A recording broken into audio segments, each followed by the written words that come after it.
Good day, everyone. Welcome to your science class.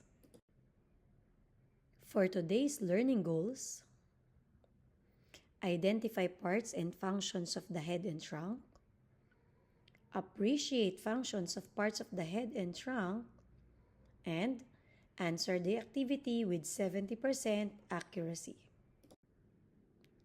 To begin our lesson, look at the picture.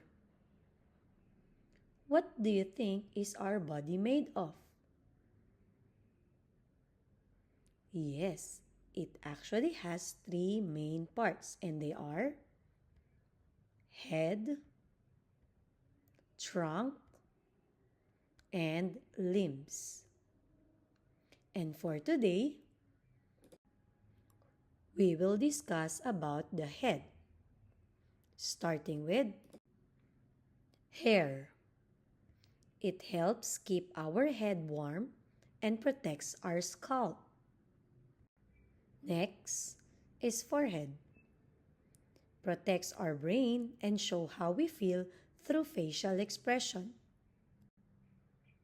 Eyebrows. Keep sweat, rain, and dirt out of our eyes.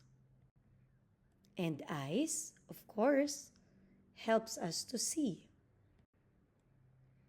Ears helps us to hear and stay balanced.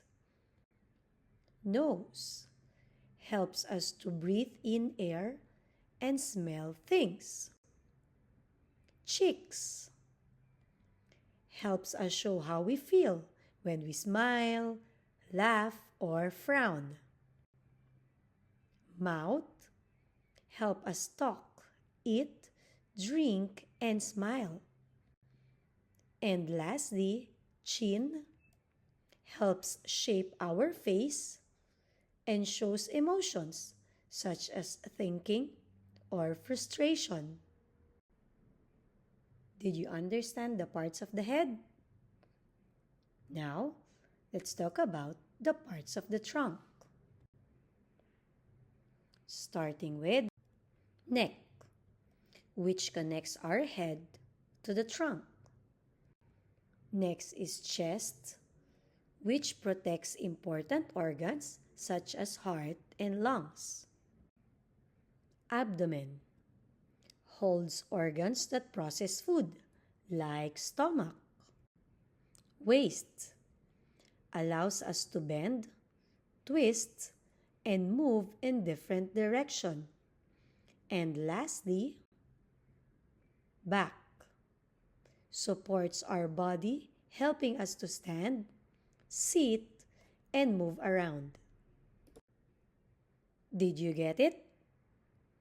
To summarize, the human body is made up of three main parts, namely head, trunk, and limbs.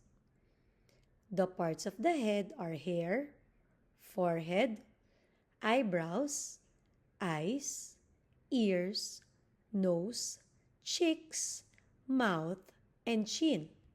And the parts of the trunk are neck, chest, abdomen, waist, and back. And now, for my last question,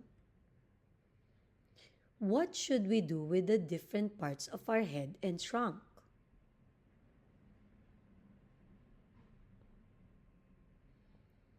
Very good. We should take care of them because they are very useful to us. And most especially, they are gifts from God.